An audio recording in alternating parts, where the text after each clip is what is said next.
बदलाव हमेशा से होते आए हैं, हो रहे हैं, होते रहेंगे। लेकिन ज़रूरी है कि ये बदलाव समाज के लिए फ़ायदेमंद हों, हितकारी हों, पॉज़िटिव हों।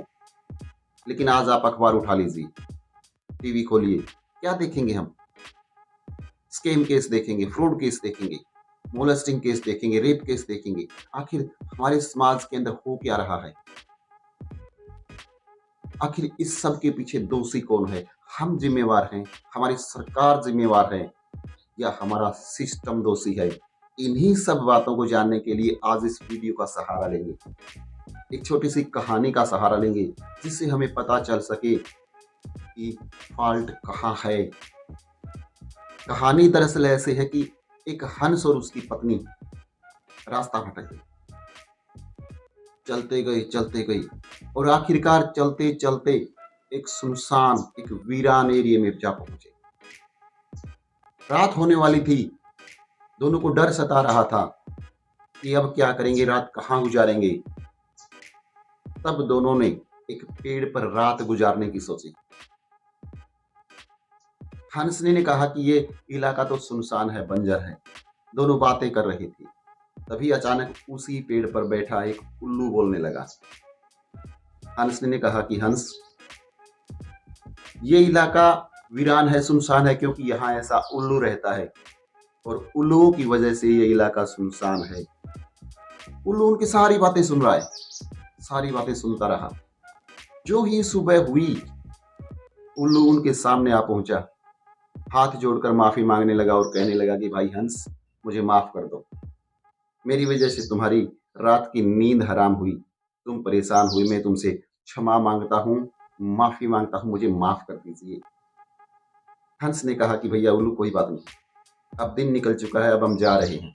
और जो ही हंस और हंसनी जाने लगे, उल्लू ने कहा कि अरे हंस भाई, रुको रुको रुको, आखिर तुम तो जा रहे हो लेकिन मेरी पत्नी को साथ लेकर क्यों जा रहे हो?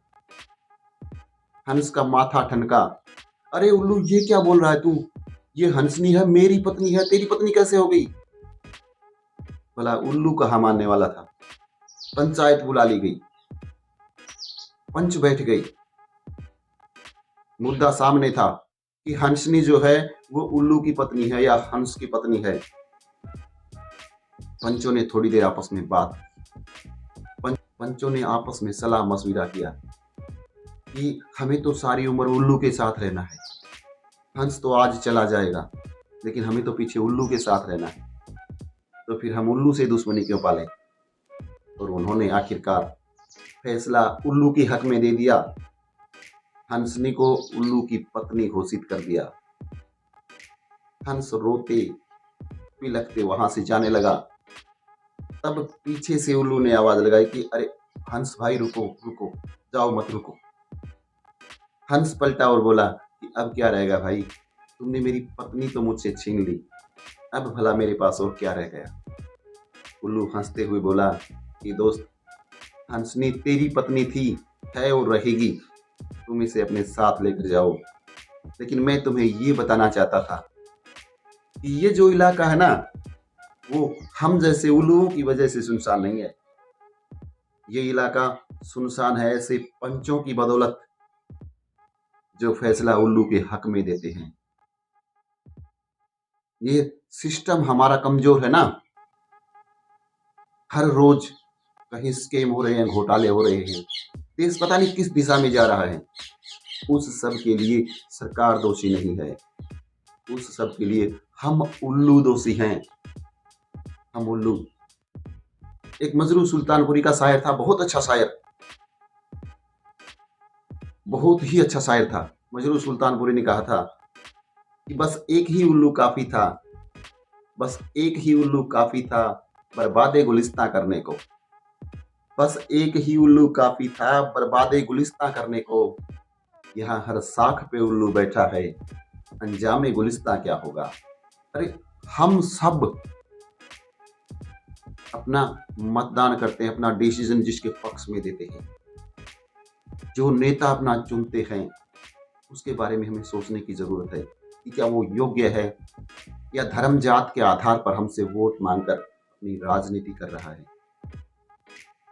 उस कुर्सी पर बैठाने वाले हम हैं, सारा कसूर हमारा है, सारा दोष हमारा है, तो भला उन उल्लुओं का कसूर नहीं है, कसूर हम सबका है।